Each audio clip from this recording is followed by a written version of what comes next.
I often tell this story of, well, this is my first or second year teaching.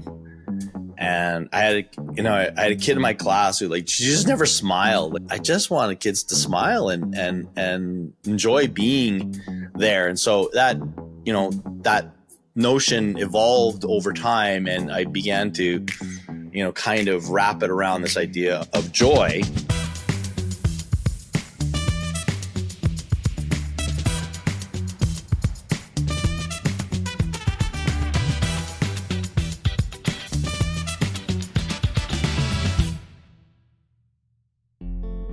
Welcome to the Education Matters podcast. Today I'm joined by one of my favorite humans, Dean Shareski. Dean is what you might call an educational polymath.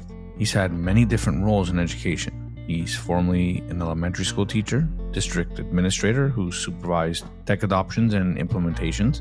He's lectured at both Wilkes University and the University of Regina, and was a community builder for educators across Canada and the US through his work in EdTech.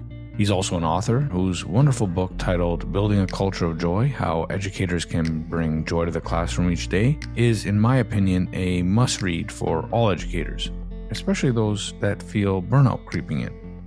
Dean has also been a keynote speaker across the globe and hosts his own podcast called the Canadian Ed Leadership Podcast.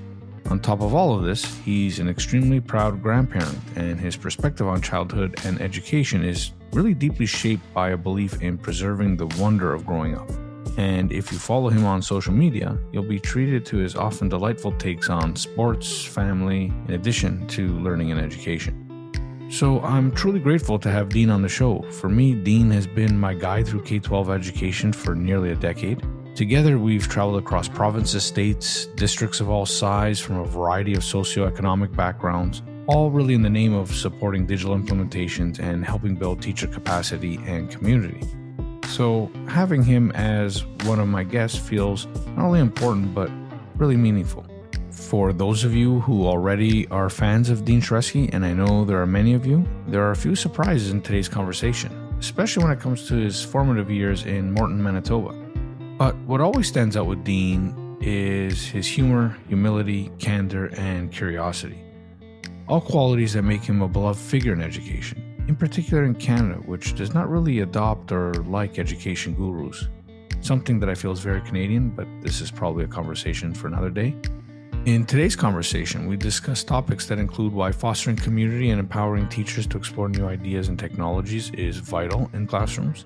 We also touch on the centrality of joy in education and how it actually leads to better learning outcomes. We discuss the role of curiosity in learning, the similarities and differences in education systems in Canada and the US, the importance of school principals in creating positive and innovative cultures, and the importance of giving students agency. So without further ado, I now present you my conversation with my friend, Dean Shareski. So, Mr. Shareski, welcome to the Education Matters podcast. Where does this podcast find you today? It finds me in my wife's. That's the thing. You're bugging me about the whole background thing. So if I don't have a nice clean background like you, I've got sewing things. It's basically her sewing room that I've turned into the office here in Moose Jaw, Saskatchewan. So that's where I am today.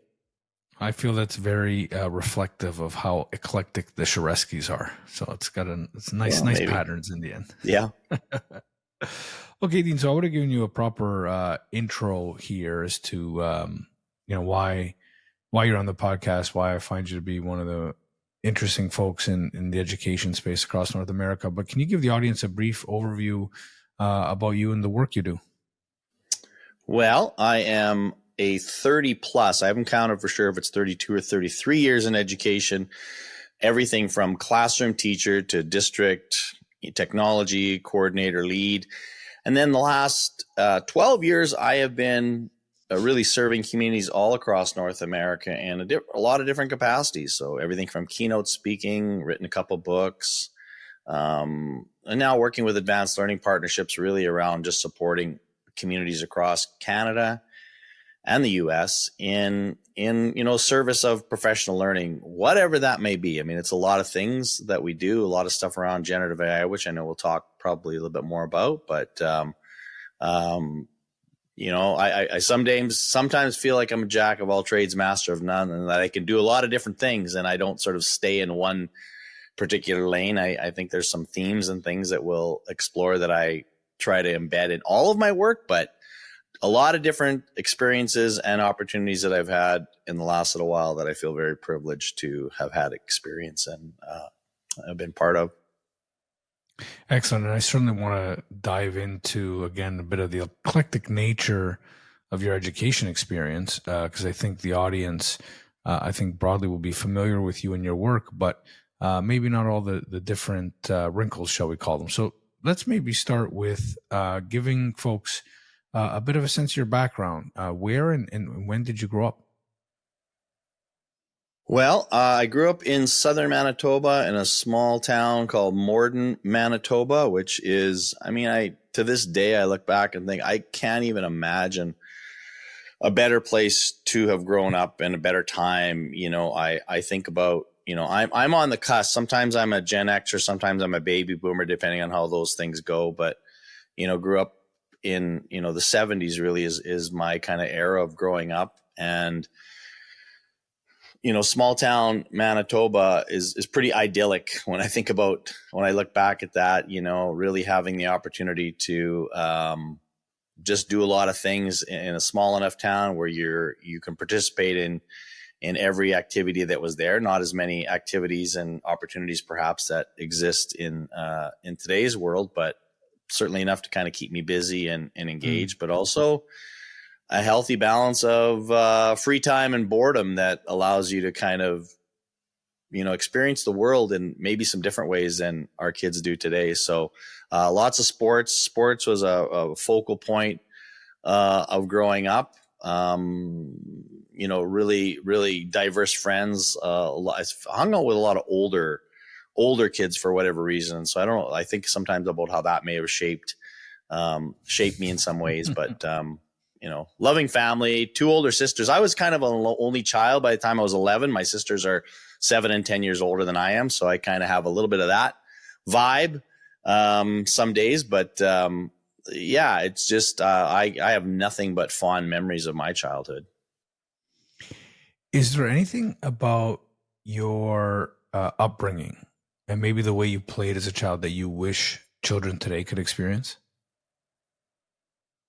I hate going to the, back in the good old days kind of thing. And I think a lot of us, can see that in today's world, there's just a lot of things that our kids, and I've got grandkids, which is kind of the lens through which I see education in the world today, that they just may not ever have an opportunity to do. Just the freedom, right? I was talking about the fact that, can you imagine today, and we talked about this the other day, if they called your house and asked where Ben and Zoe were and you said, I don't know. That doesn't happen very often, right? Like, where your kids are at all times and exactly where they are and what they're doing and so forth.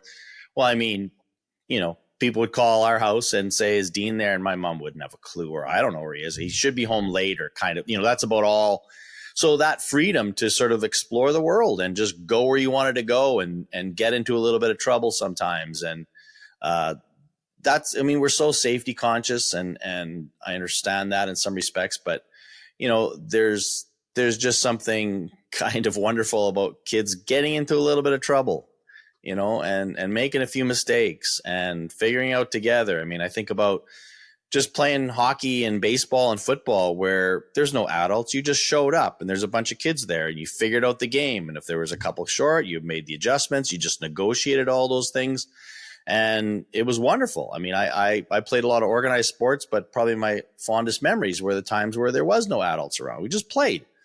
And I just think that in general is not something that kids today experience. And this is not certainly not, kids aren't to blame for that. And maybe not even parents. It's the society that's emerged. And it's very difficult to kind of go beyond that. I know you talk about taking your kids up to your cabin and sort of there's a hint of that there, right? Where they just are less connected in so many ways. So they get a little bit of taste of that, but I would love to see, somehow to bring that back for my 3 grandkids and all kids really to experience childhood in a little bit more unstructured way.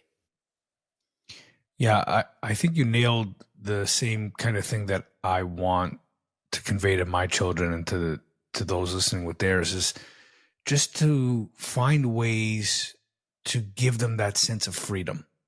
So for me, the freedom, my freedom as a 12-year-old, it's right around 12. My parents gave me a little more responsibility. My bike was my passport to freedom.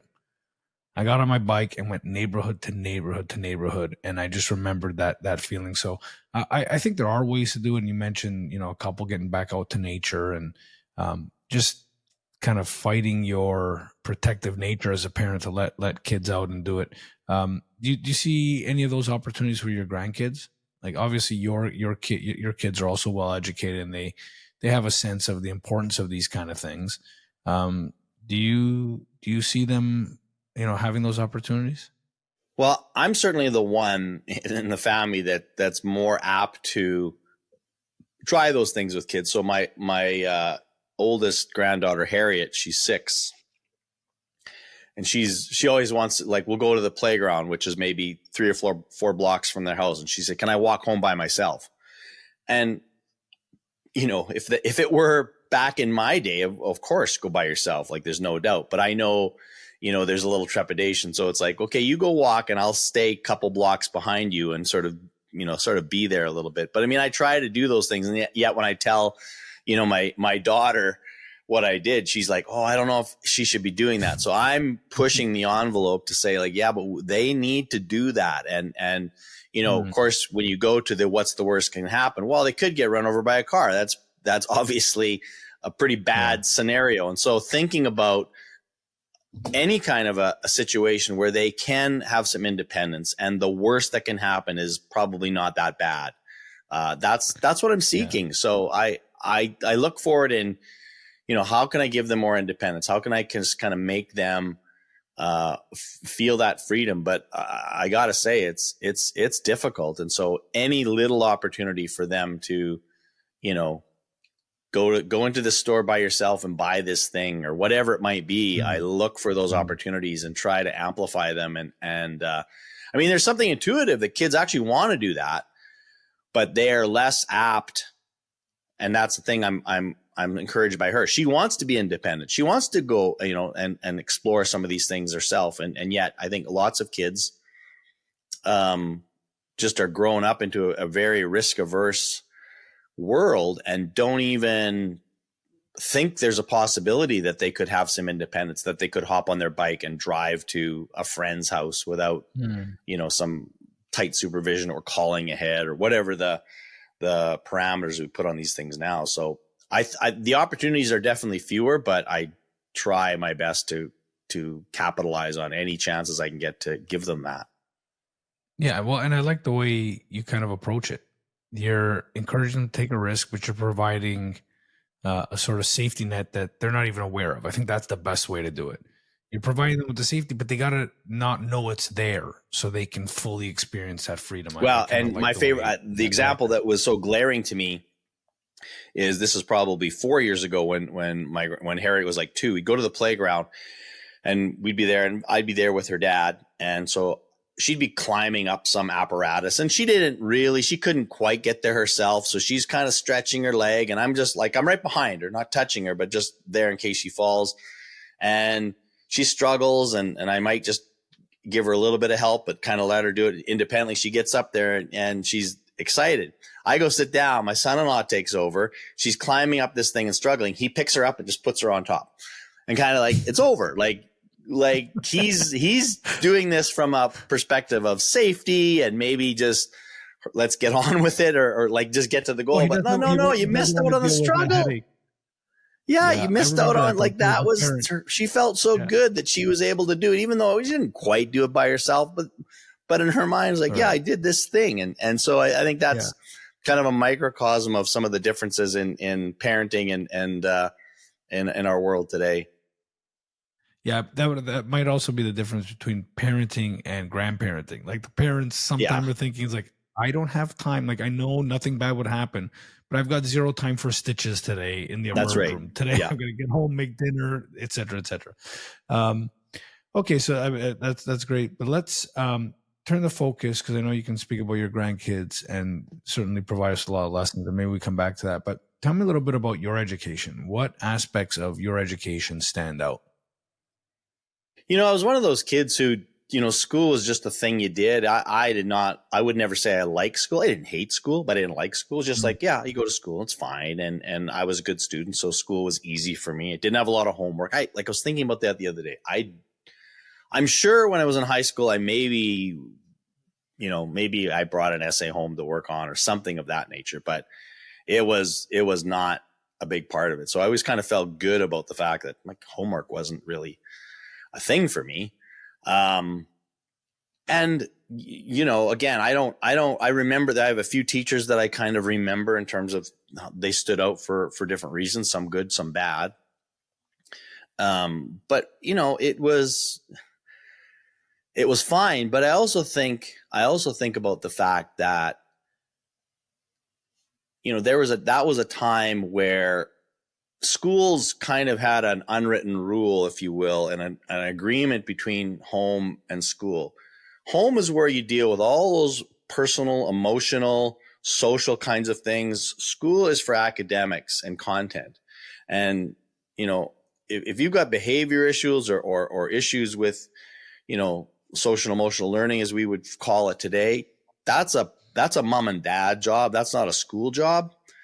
And, I was fortunate. I grew up in a very loving family where we traveled, we read, we did all the kind of things that you would want from your parents. And so school just became pretty easy, an easy thing for me. But I don't, and that was the thing too, like getting into education myself was kind of a weird thing because I was never thinking that was going to be something that was, because I didn't really care for education or had any particular affection for my K-12 education. So when it comes to learning, what was the first thing that you fell in love with? So just ask a different way. What was your first love when it came to learning? What did you love to learn? Well, I would probably say geography, and that came from sports. I was the guy. I could tell you where all these cities in the U.S. were. I knew the names of the I studied that stuff because I would watch a game and I'd look at, oh man, Los Angeles is playing New York. That's got to be a crazy long flight. That's the stuff that captured my attention. So I was always fascinated by just studying the world and geography. So that's sort of the way it came. And probably as another byproduct of my love of sports was some interest in mathematics as far as statistics go, because I love statistics. I could tell you I memorized stats. I understood them. I kind of, and it's weird because I still have a kind of an affinity for data in many respects today. I can tell you exactly how many birdies I've had this year on my golf game and all my scores. And so I continue to track that. So I really like data. So I would say, again, as a byproduct of my love of sports, geography and math probably were my first things that I came to love. How about what you studied that most impacted how you think and work today?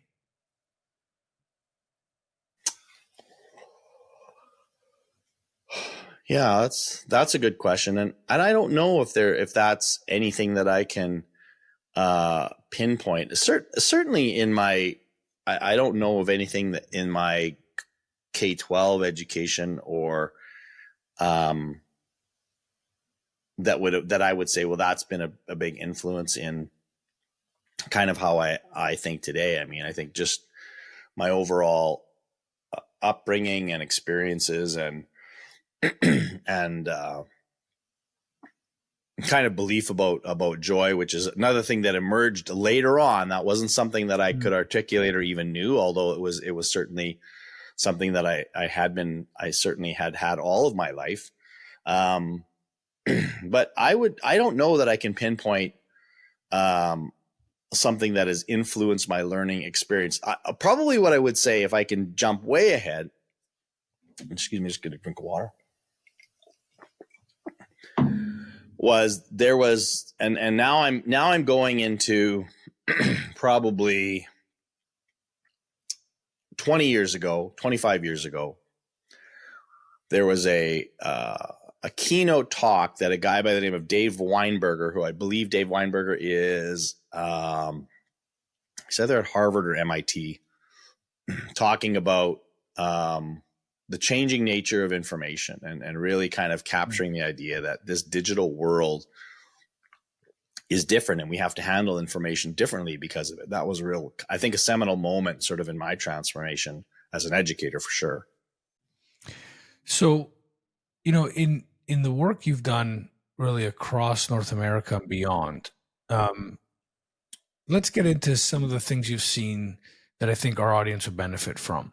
I would struggle to think of somebody that's been to more jurisdictions and work with more, superintendents, principals, teachers than you have. So let's start with something I think a lot of folks would be interested in. Can you describe the most inspiring things you've seen in your work over, say, these last 12 years? Well, I think when I think of inspiring things, there's certainly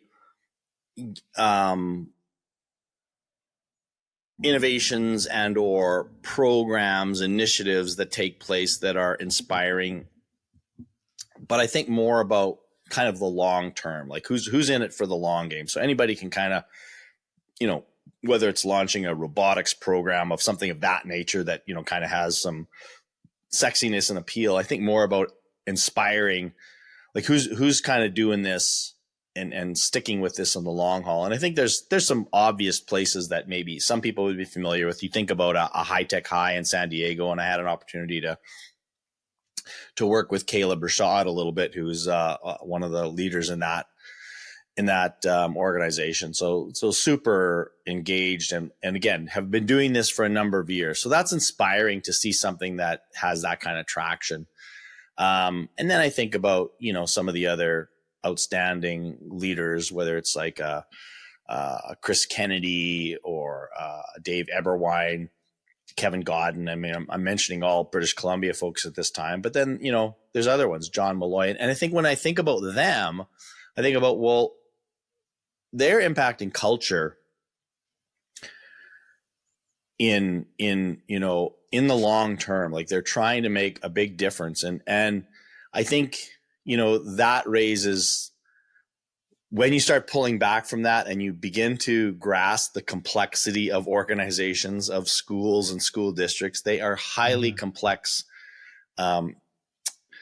institutions that are not easily changed or moved. And so it's fascinating to examine, why is it that certain places have had those successes? And again, when you're in the middle of it, it's like, it's the difference between weather and climate, right? I mean, the weather changes often and they might go through some times that aren't as great or whatever. But when you kind of pull back and you think, okay, but over 4 or 5 years, these guys have consistently kind of rocked it. They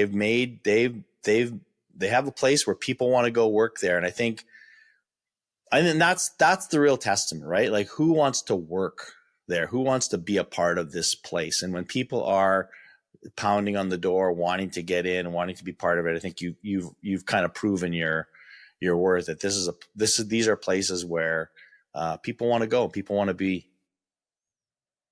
Yeah, those are certainly 3 great leaders, certainly across Canada, and actually all 3 are scheduled to be interviewed here on this podcast. But maybe leading up to that, what would be great is, you've interviewed now, well over 50 education leaders across Canada.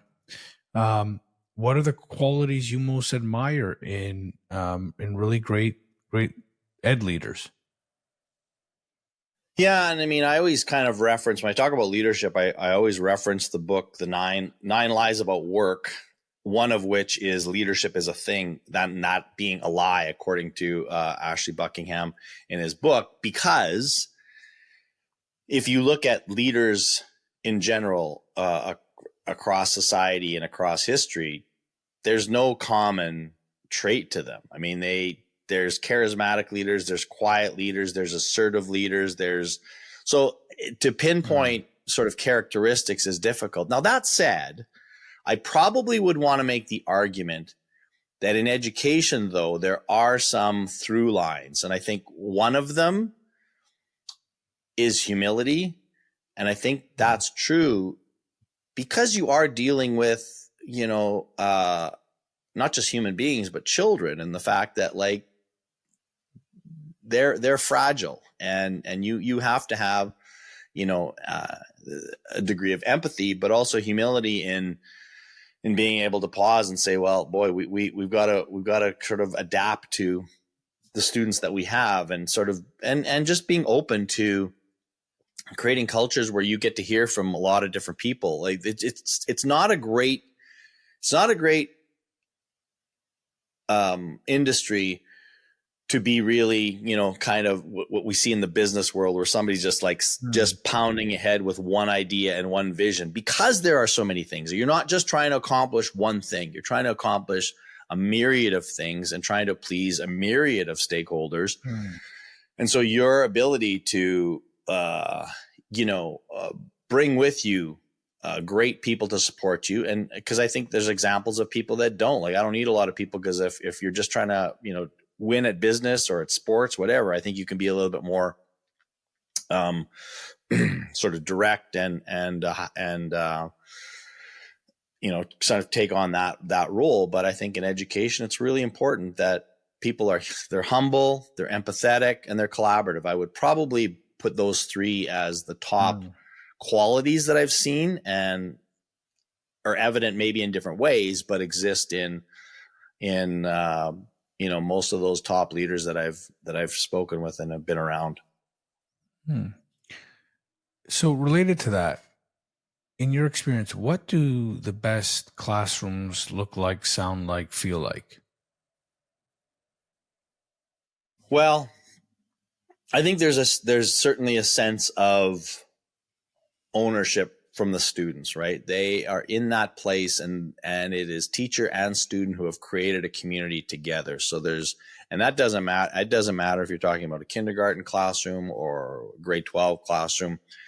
The fact that the students feel like education is not just being done to them, that they have a say in, the way the room looks, the kind of things they do. Now, that still requires a leader. The teacher is the leader, but I think there's a sense of that this is our place. Like, I feel, we talk about belonging. We talk about a lot of those things that are really integral and things we want.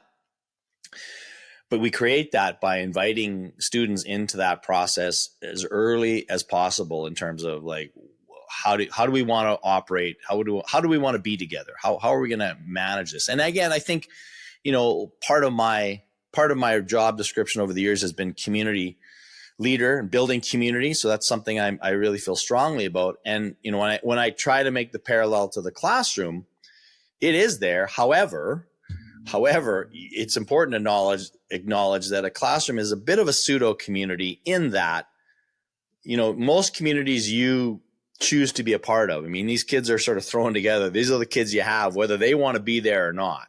So you have to kind of take that a little bit in consideration, that it's not a true community, but you can still work towards having kids feel like, yeah, I would. I mean, you always kind of, the question always kind of comes is, if kids didn't have to go to school, would they go anyway?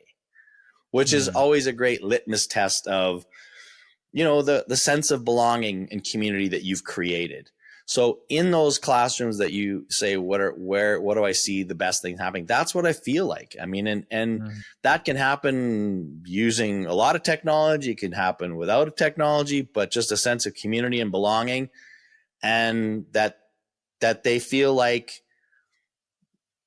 the teacher is just on their side, like just cheering them on, wanting them to succeed. Like, I'll do whatever it takes to make you successful. And if you can give them that sense of support, that's when kids thrive. Well, so you've done a lot of thinking about the role of joy in the classroom, and it's kind of dawning on me that You have always probably been using joy as one of the fundamental building blocks to community in the classroom. Is that accurate? Yeah. And again, I probably did it without articulating it in such a way, even when I first began. I often tell this story of, well, this is my first or second year teaching. And I had a kid in my class who, like, she just never smiled. Like, she just was just always like had that. And that was like, just bugged me. Like, you're 6 years old, you're 7 years old. Like, you should smile. Like, life. I mean, listen, I didn't know, maybe there's bad stuff going on in our family. So I'm not saying, she didn't have a reason to be that way. But at the same time, I'm hoping that maybe coming to school with your friends could be a time where you'd smile and enjoy it. So I just remember that whole year, it was in the back of my head. I was like, I want to make Christina smile as much as I can. So whether I would tell her a joke or whether we would, something happen that would be funny, and I would immediately, how when you're watching something and you're, let's say you're showing me a comedy clip and you look at the person that you want them to laugh, right? Like, I hope they find this funny. That's how I felt with her. Like, I just wanted, when something would happen, I know I would instinctively look at her to see, did she smile? Did she think that was kind of funny? And, that was kind of the start of it. Is at the end of the day, like, I just wanted kids to smile and enjoy being there. And so that notion evolved over time, and I began to, kind of wrap it around this idea of joy. But that's kind of where that started, is like, why, like, I mean, it's like, listen, there's a lot of books I've read. One of my favorite books is The Book of Learning and Forgetting by Frankie Smith, who I think he was a University of Toronto professor. And it's, I don't know when the book was written, like late 90s. And I mean, he talks about the fact that, we learn by the company that we keep. So it doesn't matter if you're a gang member, like, you'll learn gang stuff if that's what you're doing, right? Whoever you hang out with, if you're a part of the reading club, I'm going to be a reader because that's what everybody here does. I want to be in that club. I'm going to do it. And it kind of, sort of de-emphasized in many ways the role of the teacher. Like, and you think about your own kids and their ability to read. I mean, yeah, school's not hurting them, but probably more than anything else, they learn because their mom and dad read, you read to them. They're going to learn to read whether or not they go to school. All of that to say, I realized that learning wasn't dependent on me.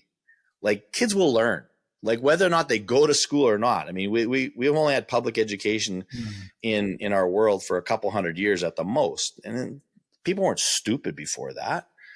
They learned. And so if that is the true, then what else? Then this becomes a question that people are asking all the time. So if it's not about content, then what is it for? And for me, that was the thing that I really prided myself in, is I wanted kids to have a joyful learning experience. And so I would work towards that end, so that it wouldn't just be the drudgery of learning, but like, how can we figure out a way to make this, sometimes it was about fun, sure, but just sometimes, like, can you look back and just smile and say, that was an awesome thing we did, whether it was hard or whether it was not. I mean, hard was great too. It wasn't about making things easy, but it was about, like, that kind of was what I wanted them to feel when it came to learning. Yeah, and I've seen you give keynotes on joy. I mean, certainly more times than I can easily remember. And some of the things that have stood out to me really is how you really position even some goofy little things like, that maybe you can describe in better detail. I believe it was in your wife Paula's classroom where, they would put ping pong balls attached to a belt in a Kleenex box, and they'd have to shake their butts and hips to get the ping pong balls out. And it was just something that nobody in their right mind can watch without hysterically laughing, and nobody can do it without having an inordinate amount of fun. Now, from the pedagogy side, when I've seen you, use that as an example of joy, I've seen some superintendents kind of be like, oh, okay, but they're not learning anything. But, having seen you do this talk and the work you've done and the book you've written, it's obvious as a tool to build the foundation for relationships and for an atmosphere that is very conducive to learning. Now, did I get that right? Is there anything you'd add to that? No, and that's just it. I mean, I would often joke saying, like, I don't know where this fits into your, Ontario or whatever curriculum standard, objective, expectation. It doesn't. Right. It doesn't fit in. Right. By the way, that investment. Out of sheer ignorance, is joy mentioned in the curricula at all? In anyone? Like, do you ever It's see not really mentioned in curriculum, but what I will say is that I've seen, in fact, I was just working with a school district today in Atlanta, and they actually use the word joyful learning in that, which I just go, yay! Like you're acknowledging the fact that this is actually matters, and we want this to be a thing. And I remember, often sharing something like that, and I would have a teacher that would come up to me afterwards and say, I do those things, but I don't want anybody to know about it because it makes me look like I'm not as professional or I'm not getting through. But I mean, they know that pays off in the long run, in the same way that if you meet somebody and you're going to a meeting, you don't start off with agenda number 1. You talk about how's it going. You talk about what are your kids doing. All that is building social capital. And with kids, you got to do that all the time, every day. And at the same time too, like I always remember people talking about the fact that maybe the 5 hours they spend at school, what if those were the best 5 hours of that kid's day? How do I make this the best 5 hours they're going to have? And that's going to include that. And I never apologized for that. And that was something I wanted teachers, superintendents, whoever else to not apologize for doing those things, and not because we got into and I think we're coming out of it, I would say, in many regards, but we got into a really bad tailspin of, canceling anything that didn't have a strong curricular focus, and like, no, that doesn't meet our minutes, then we're not going on a field trip, we're not having assembly, all those things. Yeah. Maybe this is a good opportunity to talk a little bit about the differences between the Canadian and US system. Correct me if I'm wrong. This idea of rigor, I think, gets mentioned a lot more, even like if you just look statistically in curricular documents in the US. And that rigor leads to testing, and that testing leads to funding. And that's not the case in Canada. There's certainly a much more, I think, flexible approach around all those things. I mean, you can pick up on that thread or on anything else, but do you think that's one of the main differences you see between the Canadian education and US education systems? You've kind of nailed it. So the two things are, I think, first of all, Americans, greater love of capitalism than ours. Not that Canadians aren't capitalistic, but in that success has to be measured. Success has to be like, that's how like you have to be really clear about measuring and ranking and all those things, and winners and losers. That's an American, certainly, bias. And then the second part is what compounded that was, especially during probably when I first, mid 90s into the 2000s, this was the era of No Child Left Behind and so forth. And then there was just this rampant emphasis that education is failing. Schools are failing us. And so they got a bit of a complex around, the fact that we're just not doing very well. And I would often make the argument that, like, I don't know that that's 100%. I mean, the difference between America and Canada, just in general, is the degree of diversity, right? Americans have a way wider spectrum of both everything, right? Rich and poor, greater disparities, in almost every aspect of they're great, they're awesome is really, really awesome, and sometimes they're bad is really, really bad. And I think that's true in education. Ours is a little bit more narrow in terms of the continuum of good, bad, and others. But that, I think, drove it. And so then became like we have to sort of position our school as this idea as this rigor kind of idea. And I mean, the fact that they are,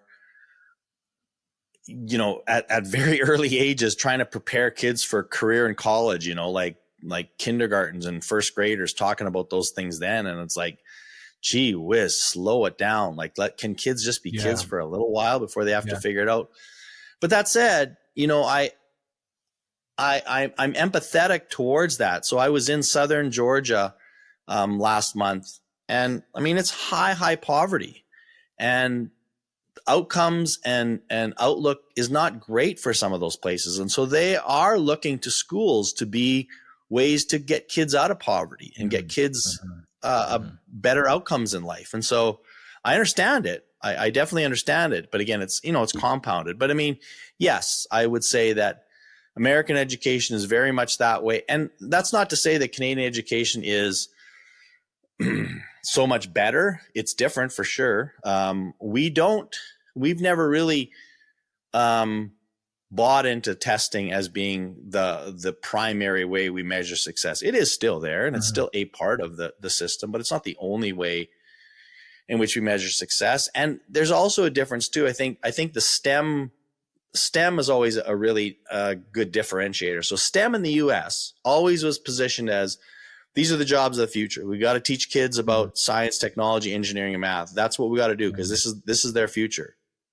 Certainly true. In Canada, STEM was, that's interesting, but also STEM is a really cool way to do inquiry, to think about the world, to understand the world. And so there was much less of a focus on, this is for your future, as to, this is actually a really cool thing to learn now. So why not do it? So I think those are some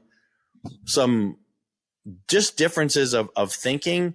There's just more of an urgency in the US to have education produce a job, a career, a life of success.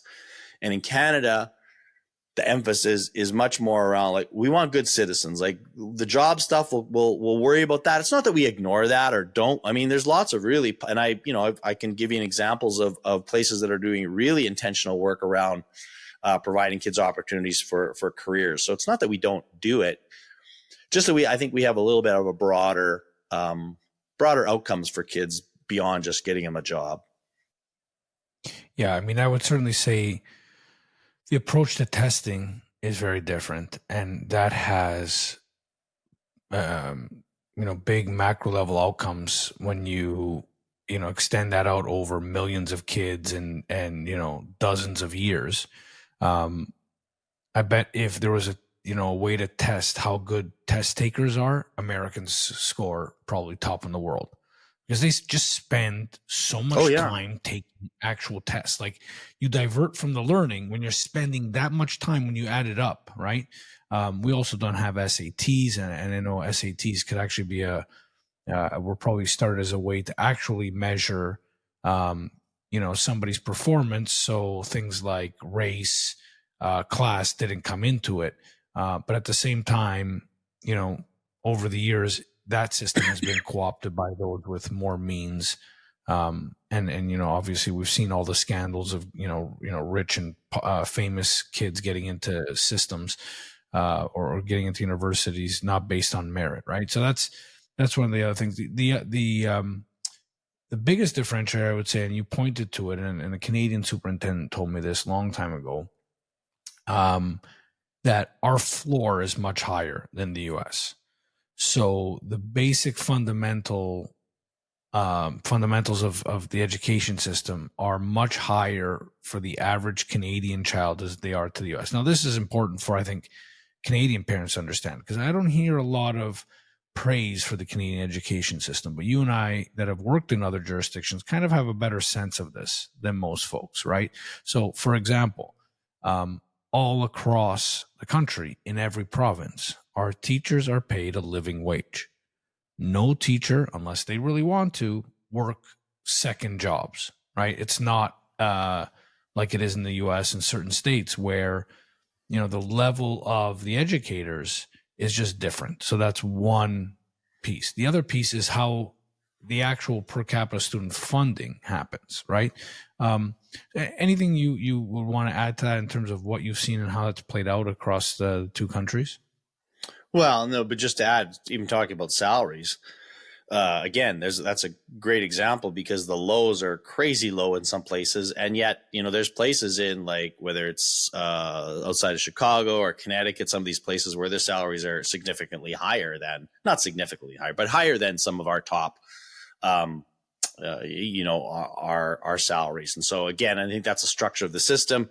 Even though education is done province by province in Canada, they pay close attention. So everyone's comparing teachers' wages in Saskatchewan to Ontario and to other places. Whereas in the US, with all 50 states, it is a greater range in that. So I think that's just a classic example of how that disparity kind of works in the US and how we work to sort of fight that.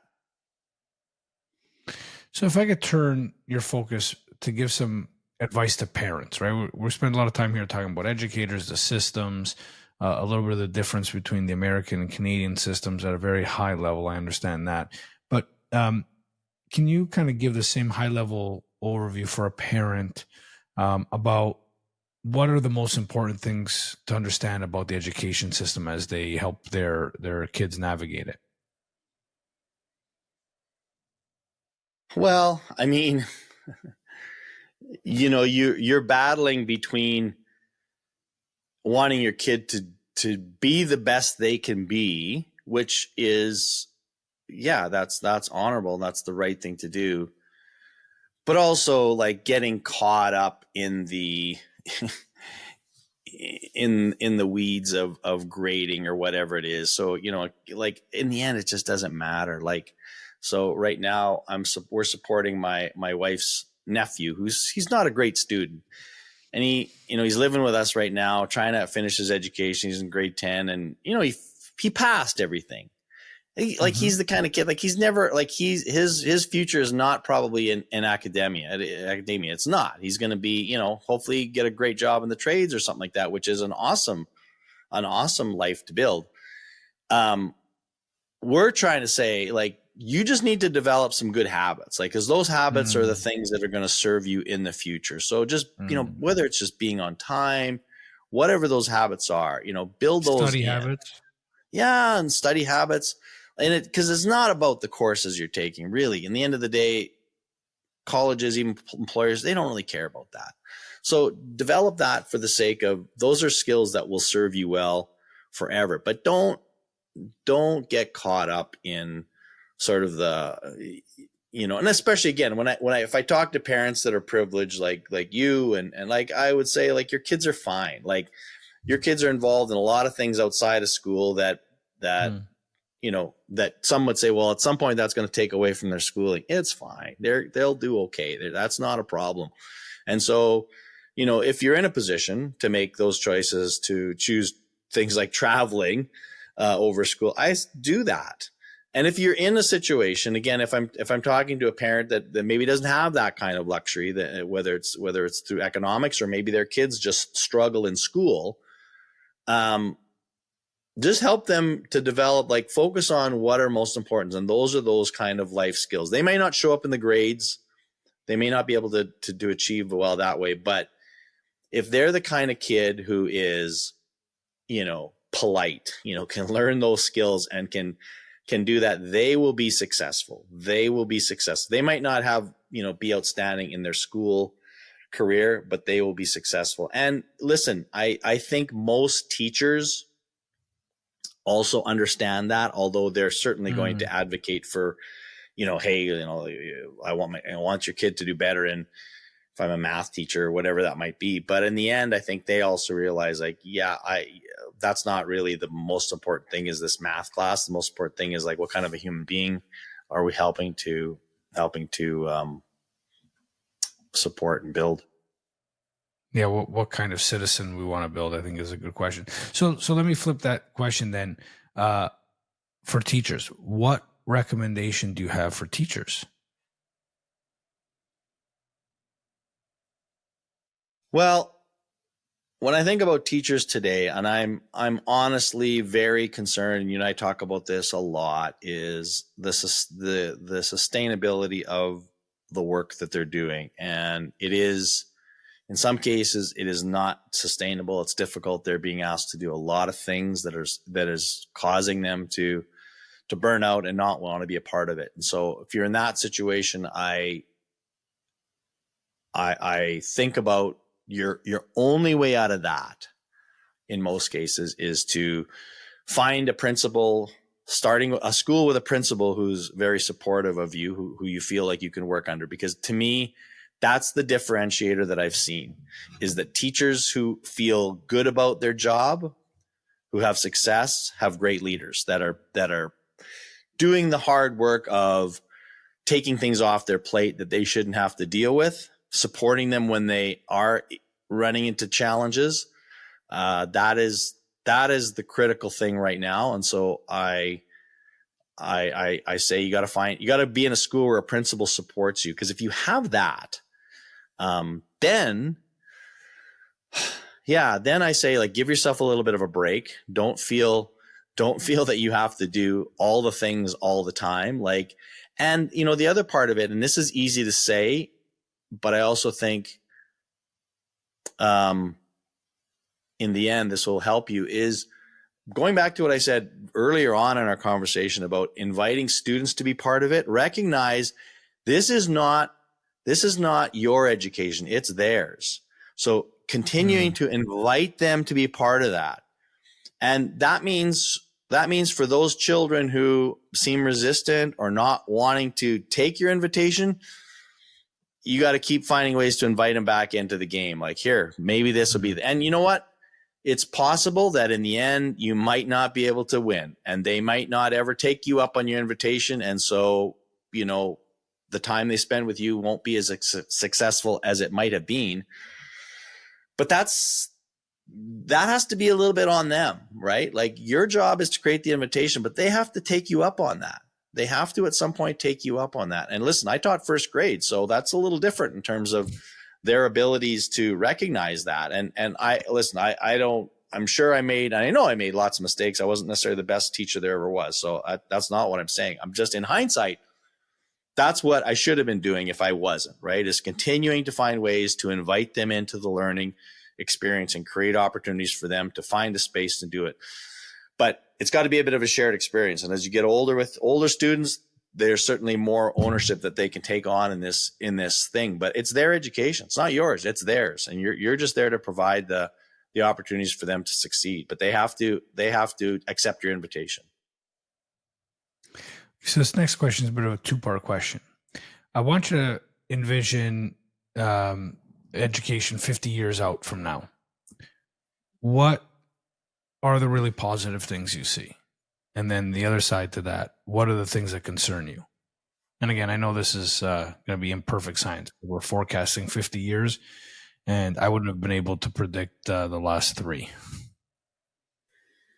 Well, it depends what days you're asking me. Some days I'm pretty optimistic. Some days I'm pretty pessimistic. I'm a little bit more optimistic. You can give me both today. Yeah, I'm a little bit more optimistic today, I think,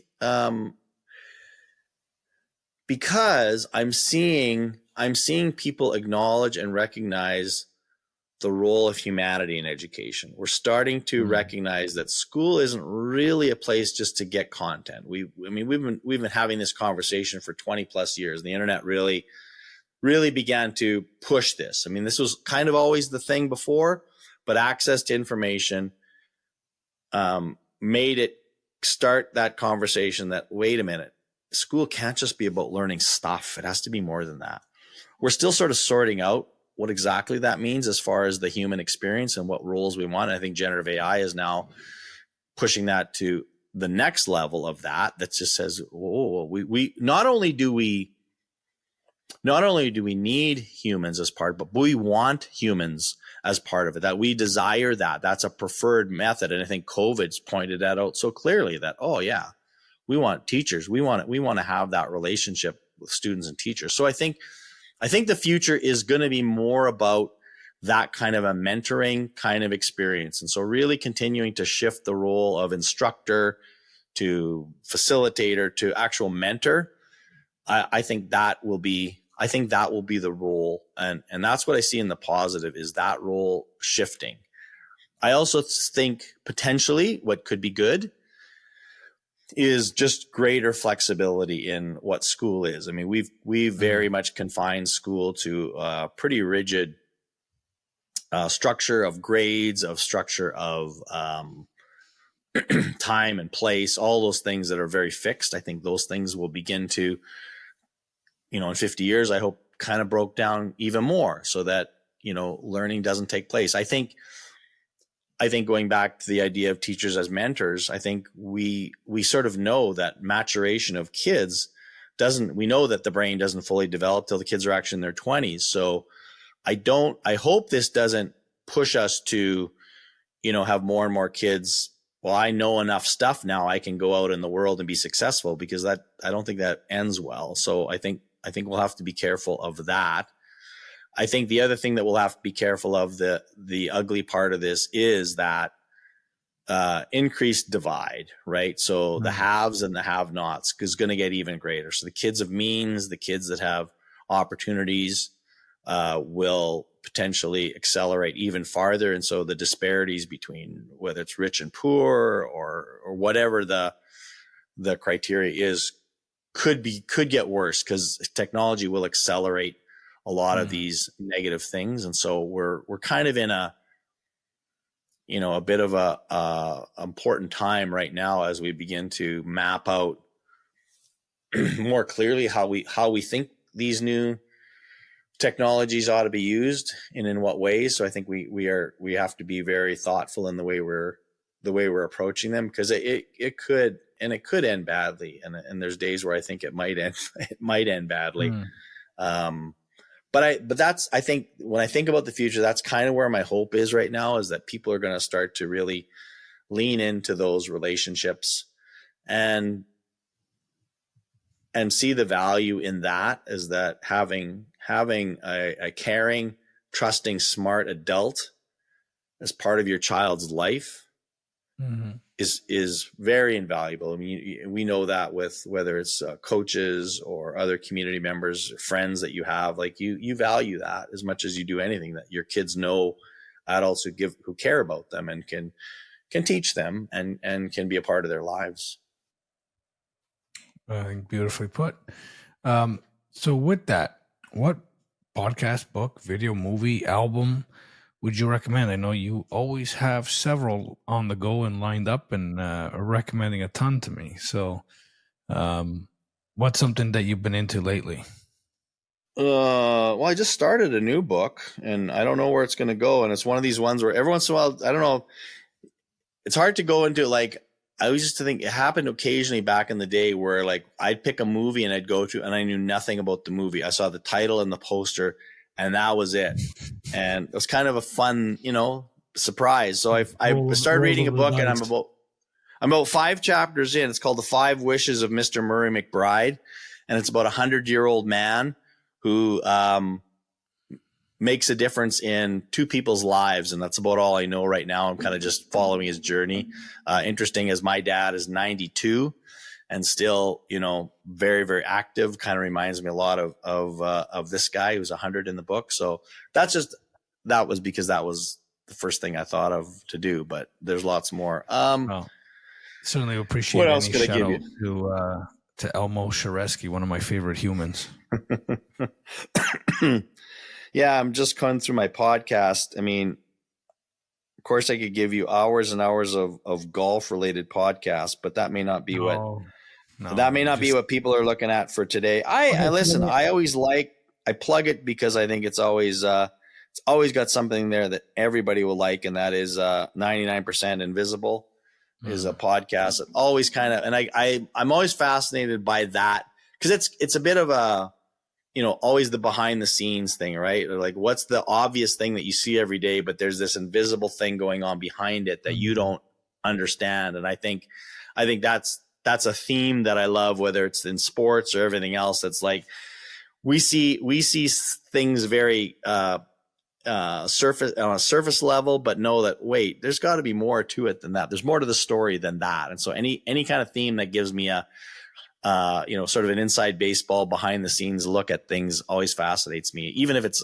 That's not necessarily a topic that I know much about or even care much about. I just think like, oh, that's fascinating that's how that works. I didn't know that. Well, that's what I'm trying to do here with your help for education, help folks understand a little bit more about the systems and what the concerns are and what areas we can be hopeful for. So with that, Dean Shareski, thank you for your time. Thanks. It's fun. This podcast is recorded on the Territory and Treaty 13 lands of the Mississaugas of the Credit First Nation and on the traditional territory of the Huron-Wendat and the Haudenosaunee. The show is edited and produced by the marvelous and talented Andrew Mastroianni. If you like what you're hearing, make sure you subscribe to us on Spotify or wherever you listen to your podcast. Until next time, remember, there's absolutely no inevitability as long as there's a willingness to contemplate what's happening. I'm your host, Jason Buccheri. Until next time.